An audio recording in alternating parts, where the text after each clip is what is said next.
nothing about the soldiers of ancient Rome? When most of us imagine a Roman legionnaire, we picture an image from Hollywood movies. Perfectly fitted armor glistening in the sun, identical scarlet cloaks, and orderly rows of soldiers who look like clones. But what if I told you that this image is just a beautiful illusion that has little to do with reality? The real clothing of a Roman soldier is not a story about dress uniforms, but about survival in harsh conditions. It is a story of a constant struggle with the weather, marches of many kilometers, and endless repairs to equipment. Behind the glamour of eagles and standards lay a cruel truth that is not usually talked about in movies. Watch the video to the end to find out what a legionnaire actually looked like and felt when dressed in his gear, and why his clothing was both his best friend and his worst enemy. What if I told you that everything you believed about the appearance of a Roman legionnaire was untrue? The idea of a single standard uniform for the entire Roman army is a modern misconception. In reality, the legion was a rather colorful sight, where one soldier's equipment could differ significantly from that of his neighbor in formation. The state provided recruits with a basic set of equipment, but the cost of this set was deducted from their pay. This meant that soldiers were in debt from the very beginning of their service. Every lost or broken piece of equipment became their personal financial problem. That is why legionnaires were forced to constantly repair and patch their clothes and armor. Old tunics were mended countless times, and patches were applied to leather armor straps. It was an army where thrift and repair skills were valued no less than the ability to wield a sword. Over time, soldiers were able to improve their equipment at their own expense. A wealthier legionnaire could afford to buy a better quality helmet or a more comfortable tunic. This led to even greater diversity in the appearance of soldiers from the same unit. Equipment also depended heavily on where the legion was stationed. Soldiers stationed on the border in cold Britain wore things that their colleagues in hot Egypt would never need. The army was forced to adapt, and this adaptation was reflected in their clothing. The production of armor and clothing was not concentrated in one place. Each province had its own workshops, which could produce equipment with slight differences in design. A helmet made in Gaul might differ slightly from a helmet forged on the Danube. Even the color of clothing was not strictly regulated. Although the color red is often associated with the Roman army, most soldiers most likely wore tunics made of undyed wool in natural shades, beige, gray, or brown. Bright dyes were expensive and were reserved for officers and ceremonial occasions. The army was a living organism, and its appearance was constantly changing. Equipment wore out, was replaced with captured items, or repaired with whatever was at hand. A legionnaire on the march looked not like a model from an exhibition, but like a hardy worker whose clothing was his main tool. Thus, the Roman army was united in its discipline and fighting spirit, but not in its clothing. It was an army of practitioners, where functionality always took precedence over ceremonial uniformity. It was this flexibility that made it so effective. We would love to hear your opinion. What do you think about a system where soldiers were responsible for their own equipment and its repair? Write about it in the comments, and don't forget to subscribe to the channel so you don't miss new episodes. Are you ready to learn the shocking truth about the most basic, but also the most vital item of clothing for a Roman legionnaire?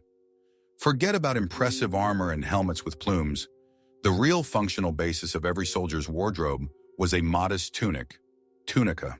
It was a simple-looking but incredibly functional and well-designed piece of clothing that legionnaires wore next to their skin, practically never taking it off, day or night, 24/7. The tunic was not just clothing, but a second layer of skin, without which existence in the army was impossible. It was the foundation on which the rest of the legionnaire's costume was built, from underwear to armor. The main and only material available for mass production of tunics was sheep's wool of varying quality depending on rank. This traditional choice was not accidental or dictated by tradition. Wool has unique thermodynamic properties that are unattainable for other natural fabrics. It effectively warms the body even when soaked through in the rain, actively wicks sweat and moisture away from the skin to the outside, evaporating them, and is a very durable material that can last for years. Wool was ideal for soldiers, unrivaled in practicality, proven by thousands of years of use from Greece to Rome. The design of the tunic was ingenious precisely in its primitive simplicity of cut. It consisted of just two rectangular pieces of coarse fabric of the same size, sewn together with a simple seam at the shoulders and sides vertically, with deliberately left openings for the head at the top and arms at the sides. Such basic clothing without a complex cut did not restrict the movement of the arms and legs at all, which was critically important in hand-to-hand combat with a sword and shield. The simplicity of the cut also meant that it was cheap to mass-produce and easy to repair. Any soldier could sew up a hole or replace a piece of fabric in the field without a tailor. Contrary to popular belief in movies, not all legionnaires' tunics were bright red or scarlet. The vast majority of ordinary legionnaires actually wore tunics made of unbleached wool in natural colors, from cream and gray to dark brown and black, depending on the breed of sheep. Red pigment from plants or mollusks was economically expensive to produce and was used selectively, mainly for the ceremonial tunics of commanders and in elite guard units, the praetorians, for uniformity and to intimidate the enemy. Red was a privilege, not the norm. Ordinary legionaries wore gray or brown, blending in with the dust of the roads rather than standing out as a red spot for enemy archers. The length of the tunic and the presence of sleeves could also vary significantly depending on the climate of the province of service. Usually, the standard tunic reached the knees or slightly above, which provided maximum freedom of movement for the legs when marching and running. In the colder northern provinces, Britain, Germany, Pannonia, soldiers were allowed by their commanders to wear tunics with long sleeves reaching to the wrists for extra warmth and protection from the cold. Adaptation to the climate was permitted. A frozen soldier is useless, so pragmatism prevailed over uniformity of form. The main thing was to maintain the legion's combat readiness in all conditions. The tunic was belted at the waist with a special wide soldier's leather belt, a cingulum with metal plaques. The belt not only practically supported loose clothing, preventing it from dangling, but also served to carry a gladius sword on the right side and a pugio dagger on the left on hooks. It was also an important visible symbol of a soldier's status and military affiliation. Civilians did not wear military belts. It was a privilege and a sign of a legionnaire, and to unbuckle it meant to retire or be stripped of rank, to lose honor along with the belt. Under heavy metal armor, the lorica segmentata or hamada, the tunic performed another critically important protective function for the body. It served as a soft cushioning layer, reliably protecting delicate skin from constant rubbing against hard metal and stiff leather parts of the armor during movement. Without such a fabric lining between the body and the metal, wearing heavy armor weighing 15-20 kilos for long periods of time would have been a real torture, resulting in bloody abrasions and infections. The tunic was not just clothing, but a medical necessity, a barrier between the skin and metal, preventing wounds from one's own armor, which sounds paradoxical, but was a reality for heavy infantry. Legionnaires were required to have at least 2 tunics in their personal belongings, one for dirty everyday wear, work, and combat, and another, cleaner and intact, for official occasions, parades, and inspections. Clean clothing was strictly important for maintaining military discipline, appearance, and the health of soldiers. A dirty, sweaty tunic that had not been washed for weeks could easily become a breeding ground for skin diseases, rashes, fungi, and lice, an epidemic capable of putting entire cohorts out of action without a fight, which was unacceptable to the command, which strictly monitored hygiene. Washing tunics was a regular weekly duty for each soldier personally. Legionnaires washed their dirty tunics in nearby rivers or streams, vigorously using caustic lye from ash or special absorbent types of clay, fuller's earth, as a primitive detergent to remove grease and dirt. The washed clothes were then dried in the bright sun for disinfection, spread out on hot stones or hung on bushes in the camp. Washing was not a luxury, but a matter of survival. A clean tunic meant healthy skin, and therefore a combat-ready soldier, ready to march and fight without being distracted by itching and pain from rashes. For a legionnaire, a tunic was literally everything in one item: work clothes for building the camp, underwear under armor, and even pajamas for sleeping in a tent at night. It was his second skin, and his personal comfort and combat readiness directly depended on its physical condition: cleanliness, integrity, and dryness. It was precisely in the apparent simplicity of the cut and the versatility of this modest item of clothing that its true genius lay. One item for all needs, minimalism of functionality, perfected by Roman pragmatism. But what exactly did legionnaires wear under their tunics on their bare bodies for hygiene? Did they have something similar to modern underwear? The answer, which I will reveal in the next intriguing chapter, may exceed all your expectations about Roman intimate hygiene and surprise modern people. I will reveal the most intimate and closely guarded secret of the Roman military wardrobe, which is not discussed in museums. It is difficult for modern people, accustomed to underwear, to even imagine. But Roman legionnaires did not have underwear in our usual understanding of the term at all. The concepts of underpants or long johns were completely foreign to their culture and were associated exclusively with barbarian peoples, the Gauls, Germans, and Scythians, as a symbol of savagery and backwardness. For a Roman, wearing pants was as shameful as it would be for a modern man to wear a woman's dress. It was humiliating, indecent, and unthinkable for a wearer of the toga, a citizen of the world's greatest civilization. The only basis of a legionnaire's underwear was the so-called subligacellum in Latin. In essence, it was a simple loincloth or a rectangular piece of linen fabric the size of a towel, wrapped around the hips and between the legs like a diaper or Japanese fundushi. This minimalist garment had been known to the Romans since the time of the mysterious Etruscans in the 8th century BC, and was traditionally considered an attribute of athletes in stadiums, gladiators in arenas, and slaves performing heavy physical labor under the scorching sun. It was functional clothing, not a status symbol. The less on the body, the more practical it was for working in the heat, where every extra layer of fabric was a source of overheating and discomfort. It is critical to understand that the subligar was not a mandatory part of standard soldier equipment according to the regulations. Many legionnaires, especially those serving in the hot Mediterranean climate of Africa, Syria, and Egypt, deliberately preferred not to wear anything at all under their tunics on their bare bodies.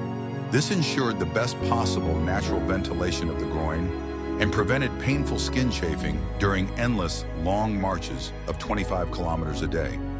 Freedom of movement and air circulation were more important than false modesty. Skin rubbed raw between the legs rendered a soldier incapacitated faster than an enemy's sword. So many chose complete nudity under their tunics as the lesser of two evils.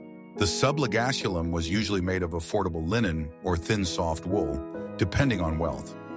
Linen was preferred for intimate areas, as it absorbed profuse sweat much better and was more pleasant to the sensitive skin of the perineum. However, linen fabric was significantly less durable and wear-resistant than wool, and wore out and tore more quickly from friction and washing, requiring frequent replacement.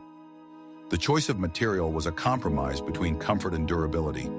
Linen was a luxury. Wool was practical for a poor soldier who needed clothing that would last for months without replacement. The main practical function of the loincloth was basic hygiene in the absence of a shower.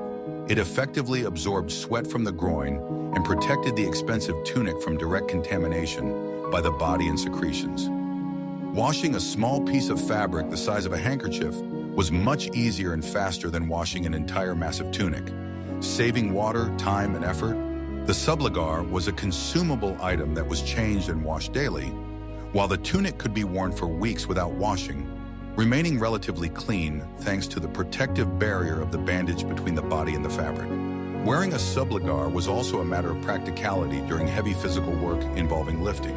It provided some mechanical support and compression to the groin area, similar to a modern sports bandage or jockstrap, preventing injury. This was especially important when legionnaires performed strenuous engineering work, such as building camps, digging deep trenches, and lifting heavy weights. Any activity involving strain required support to prevent inguinal hernias and strains that could sideline a soldier for weeks without the possibility of treatment. Roman society as a whole had a much more relaxed and natural attitude towards nudity than our Christianized Puritan society.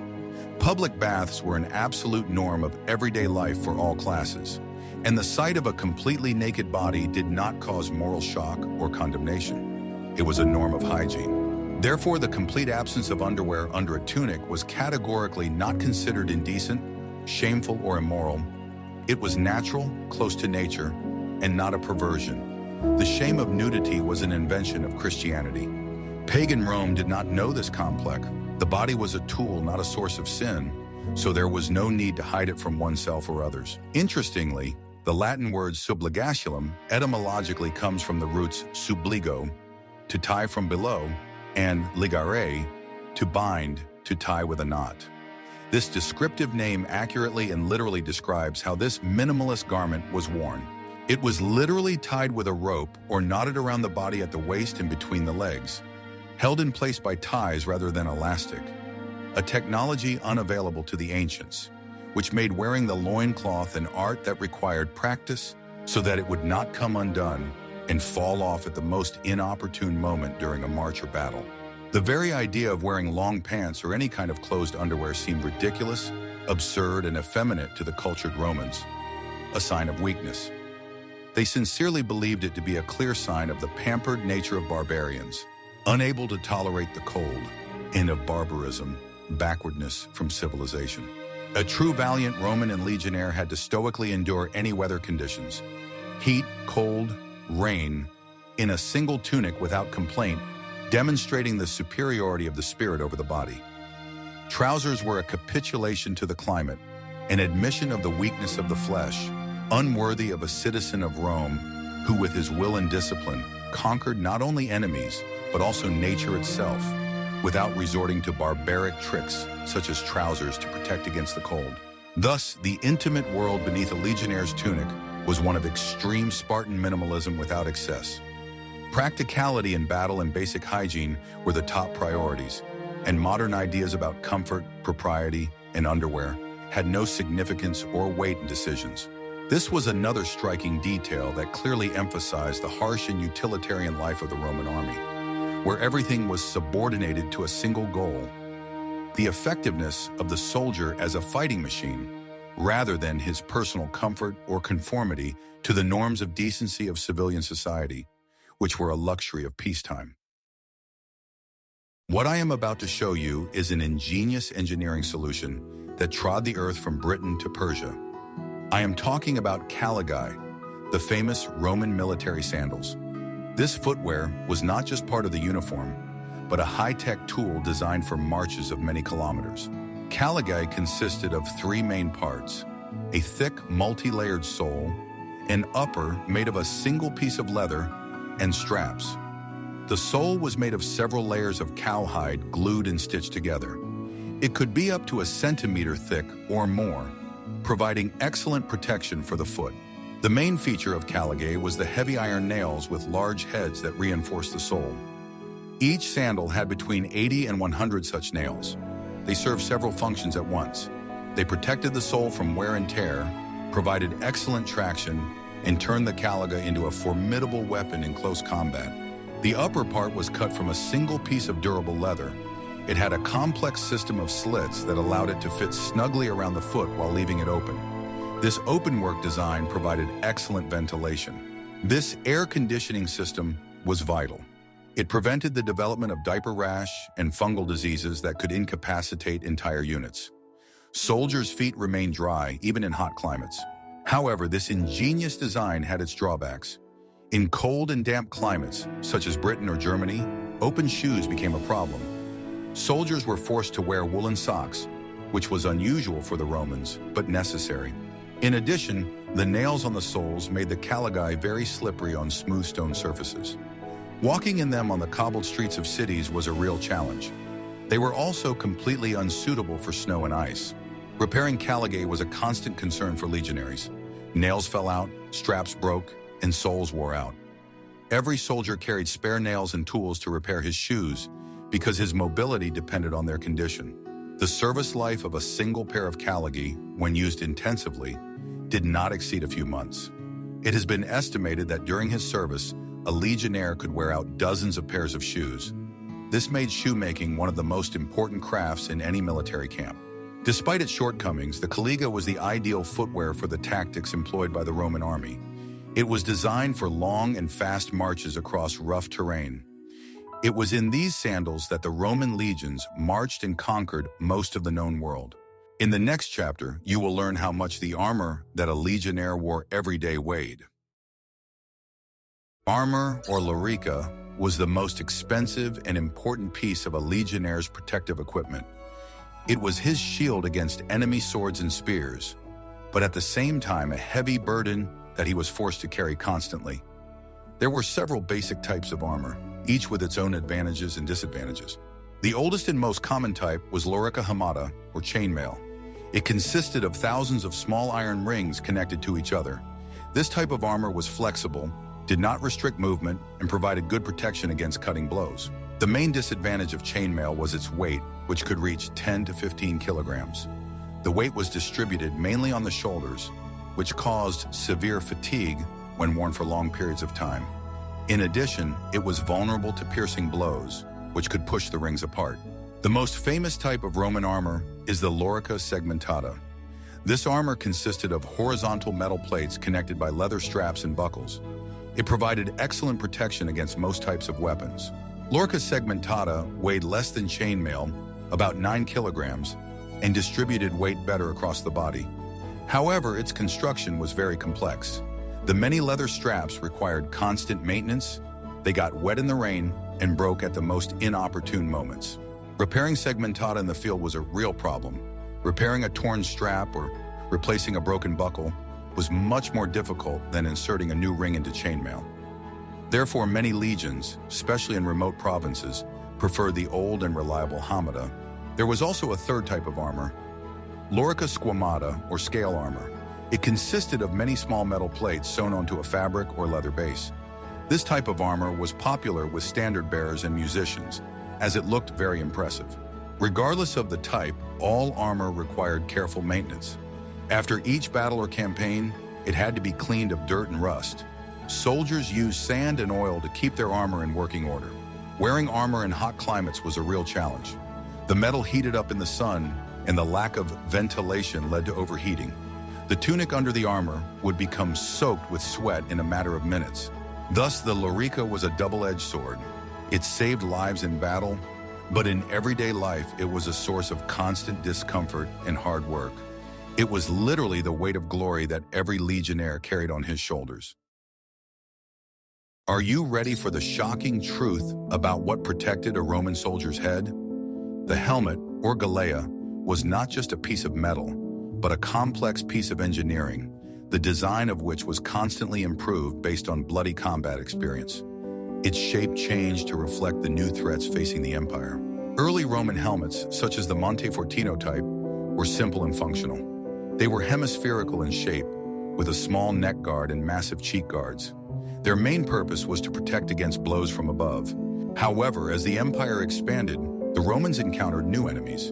The Gauls, for example, delivered powerful downward blows. In response, Roman armorers created the so-called imperial Gallic helmets with reinforced top protection and a wide neck guard. The most serious challenge came during the Dacian Wars. The Dacians used huge two-handed sickle-shaped swords called falxes, which could cut through any helmet. This threat forced the Romans to take an unprecedented step. They began to install cross-shaped reinforcing plates on their helmets. The helmet's cheek guards also evolved. They became larger, covering almost the entire face but leaving a good field of vision.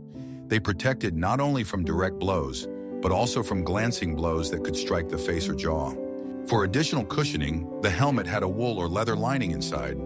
It not only softened blows but also ensured a comfortable fit on the head. Without such a lining, wearing a metal helmet would have been unbearable. Many helmets had special holders for a crest made of horsehair or feathers.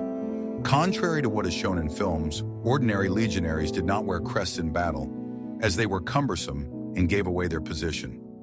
Crests were an attribute of parade uniforms and officers, and centurions wore them across their helmets. The helmet was not only protection, but also an important psychological weapon. The metal glinting in the sun, the covered face, and the menacing appearance made a frightening impression on the enemy. It turned the soldier into a faceless part of a fighting machine. Like armor, helmets required maintenance. They had to be cleaned and polished to prevent rust. Soldiers often decorated their helmets with engravings or embossing, making them a source of personal pride. Thus, the Roman helmet was the result of centuries of evolution. Every detail, every curve was dictated by the harsh necessity of survival on the battlefield. It was a fusion of engineering, combat experience, and soldierly pride. In the next chapter, we will learn how the Romans solved the problem of cold weather, which will completely destroy a popular myth. There is a persistent myth that the Romans, accustomed to the warm Mediterranean climate of Italy, treated the barbaric clothing of the northerners with arrogant contempt and froze in the northern provinces out of pride. However, this is completely inconsistent with historical reality and archaeological findings. The Roman army was an extremely pragmatic organization, focused on survival, and quickly adopted from its enemies, and conquered peoples absolutely everything that was practically useful for the survival and combat effectiveness of the legions. Pride gave way to necessity. A frozen soldier cannot fight, and a dead soldier cannot conquer. So adaptation was not a choice, but an imperative for the army's survival on the hostile borders of the empire. The main salvation of the legionnaires from the northern cold and inclement weather was a warm cloak, an indispensable piece of equipment. There were two main types of military cloaks, the sagum and the panula, which differed in design. The sagum was a simple rectangular piece of thick, dense woolen fabric, measuring about 2 by 1 meter, which was draped over the shoulder and fastened on the right shoulder with a decorative fibula, a metal brooch clasp, leaving the right hand free to wield a sword. The sagum was a traditional military cloak, a symbol of a soldier, in contrast to the civilian toga. Wearing a sagum in Rome meant declaring war or martial law. It was a sign of militarism. The panula was a more sophisticated and practical design for protection from the elements. It was an oval or semicircular cloak made of waterproof wool with a central opening for the head and a sewn-on hood, similar to a modern South American poncho. It completely covered the body and arms up to the wrists, providing excellent protection from heavy rain, piercing wind, and snow at the same time. The panula was a versatile all-weather piece of equipment, clothing, tent, and blanket in one, which made it invaluable for soldiers on campaign, where every gram of weight counts and multifunctionality is critical. The most revolutionary discovery for the conservative Romans, who encountered the harsh winters of Gaul in Germany for the first time, was pants, or braccae in Latin. Initially, traditional Romans categorically considered pants to be barbaric, ridiculous, and even effeminate clothing of barbarians, unworthy of a civilized person. However, the harsh practicality of the cold took unconditional precedence over cultural prejudices and pride. Survival was more important than saving face in front of the barbarians who wore what the Romans had ridiculed for centuries as a sign of backwardness. Legionnaires in the northern border garrisons, Britain, Germany, began to wear tight-fitting woolen trousers of the Celtic type, reaching to the knees or ankles under the tunic.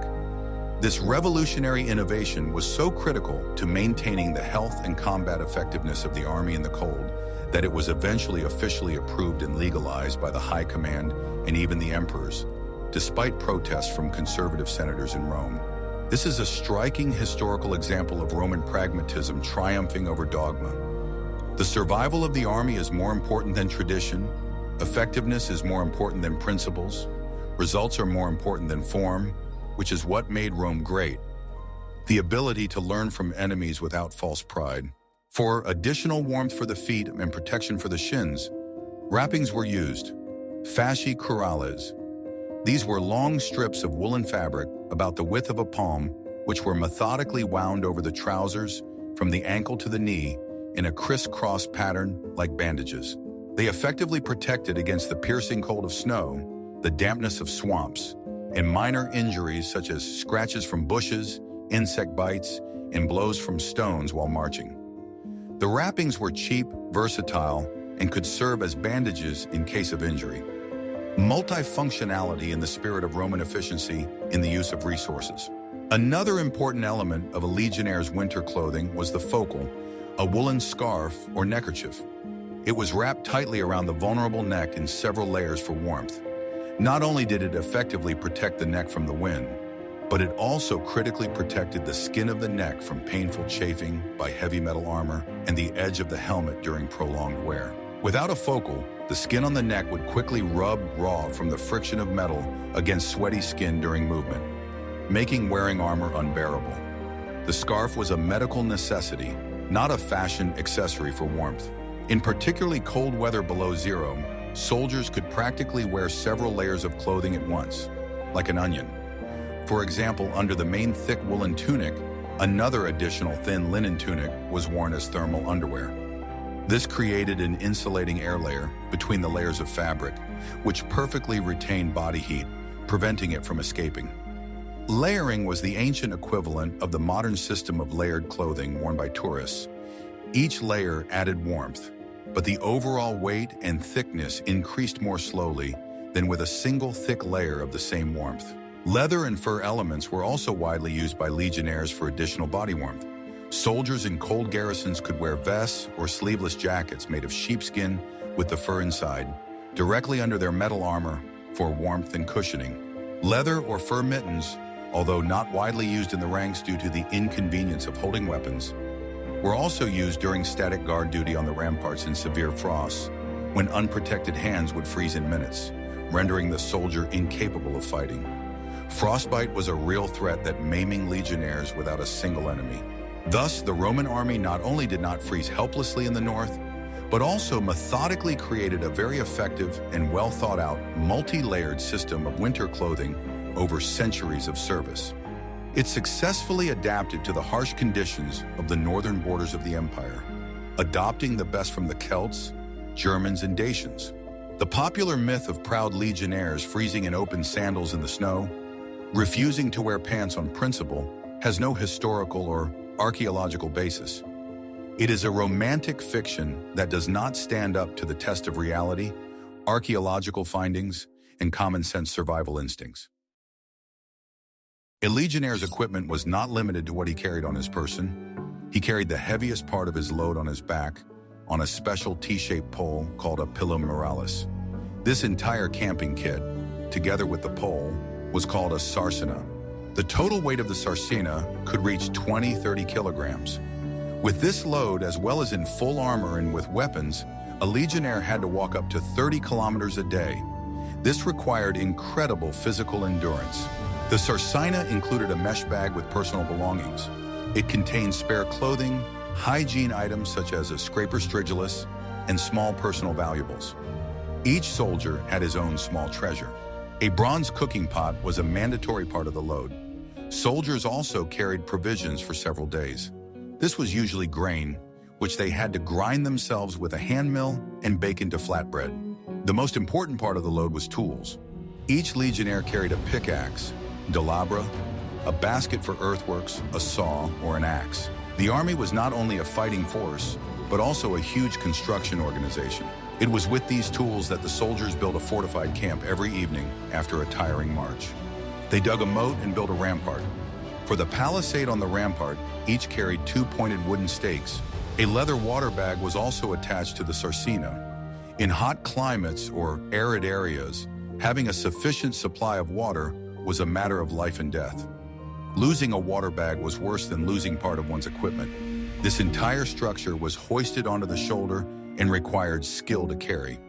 The pole allowed the load to be quickly dropped in case of a sudden attack. Soldiers were trained to do this in a matter of seconds. Constantly carrying such weight led to occupational diseases. The backs and joints of the legionaries were subjected to enormous strain. It was a heavy price to pay for the mobility and autonomy of the Roman army. The sarcina was the legionnaire's real mobile home. It contained everything necessary for life, combat, and work. It was this system that allowed the Roman legions to operate away from their supply bases and maintain the highest combat readiness anywhere in the world. The harsh truth about Roman soldiers' equipment is that it was constantly breaking. Combat, weather conditions, and marches of many kilometers led to the wear and tear of everything from sandals to armor. Therefore, legionnaires spent a significant part of their time not on military training, but on endless repairs. Leather elements were the most vulnerable. The straps holding the plates of the larica segmentata rubbed and tore. The straps of sandals and helmets broke at the most inopportune moments. Every soldier was required to know how to work with leather. He carried an awl, needles, and spare strips of leather with him. Repairing straps was a routine evening task in the camp. The metal parts of the equipment required no less attention. Rust was the main enemy. After every rain or river crossing, the armor and helmet had to be thoroughly dried, cleaned with sand, and lubricated with oil. The plates of the larica segmentata could bend from strong blows. Soldiers straightened them with a hammer on a makeshift anvil. Replacing damaged plates was a more difficult task that required the help of the camp blacksmith. Clothing also needed constant repair. Woolen tunics and cloaks wore out and tore. The ability to sew and patch was a vital skill. Even weapons required constant care. Swords, gladius, and daggers, pugio, had to be sharpened regularly. Spear shafts, pilum, could crack and had to be replaced. Each legion had skilled craftsmen. Immunes who were exempt from some of their daily duties. They were blacksmiths, armorers, shoemakers, and carpenters. However, their services cost money, so ordinary soldiers tried to do most of the work themselves. This constant labor was an invisible war that soldiers fought every day. Not only their own lives, but also the combat effectiveness of the entire unit depended directly on their ability to keep their equipment in working order. Faulty armor or torn caligae could have fatal consequences.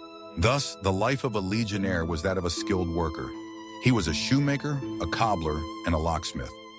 This harsh necessity turned recruits into jack-of-all-trades, capable of surviving in the most difficult conditions. The appearance of a Roman soldier not only protected him, but also spoke of his status and merits. Various elements of clothing and equipment served as signs of distinction, allowing one to determine at a glance the rank and role of a soldier in the complex military hierarchy. It was a whole system of visual codes. The most noticeable difference between officers, especially centurions, was the crest on their helmets. Unlike the longitudinal crest of the legates, the centurion's crest was transverse. This made him easily visible in battle and allowed soldiers to easily find their commander. Centurions also wore greaves to protect their shins, which was a privilege not available to ordinary legionaries. Their tunics and cloaks were often brighter in color, such as true red or white. The centurion held a vine, vitis, in his hands, a symbol of his authority and right to punish his subordinates. Standard bearers, signiferi, aquiliferi, also stood out for their appearance. They wore the skins of wild animals, such as bears or wolves, over their helmets. This was not only a tribute to ancient traditions, but also a way to make them more visible and impressive. Ordinary soldiers who showed bravery in battle received special awards. Phalerae. These were large silver or gilded discs with images of gods or the emperor. Phalerae were attached to a special leather harness, which was worn over armor on ceremonial occasions. In addition to Phalerae, soldiers could receive other awards. These were armillae, bracelets, and torques, necklaces, which were originally trophies taken from defeated Celtic warriors. Receiving such an award was a great honor. Even a belt, cingulum, could indicate status. Officers' belts were wider and more richly decorated with silver fittings. The number and length of leather straps on the apron could also be significant. The soldiers of the Praetorian Guard, the emperor's personal bodyguards, had the most luxurious equipment. Their armor and helmets were decorated with embossing and enamel. They wore tunics and cloaks of special colors, emphasizing their elite status. Musicians, such as trumpeters, tubicentes, and buglers, cornicentes, also had distinctive elements in their clothing. Their equipment was often more richly decorated. They played a key role in commanding troops on the battlefield, transmitting signals from commanders. Thus, clothing and equipment in the Roman army were not merely functional items. They were the language spoken by the military hierarchy. A legionnaire's appearance revealed his entire career, his rank, his exploits, and his place in Rome's indestructible military machine. We have come a long way, from a simple woolen tunic to the richly decorated armor of a Praetorian. We have seen that the real clothing of a Roman legionnaire had little in common with the glamorous images from the movies. It was a world of practicality, endless repairs, and ingenious engineering solutions dictated by harsh necessity. A soldier's clothing was his fortress and his burden. It protected him from enemy weapons and the elements, but required constant care and weighed dozens of kilograms. The history of Roman military costume is the story of how the empire created the most enduring, versatile, and effective soldier of its time. Please suggest topics for future videos that you would like to see on our channel in the comments. Which era or aspect of military history interests you the most? And don't forget to subscribe so you don't miss our new explorations of the past.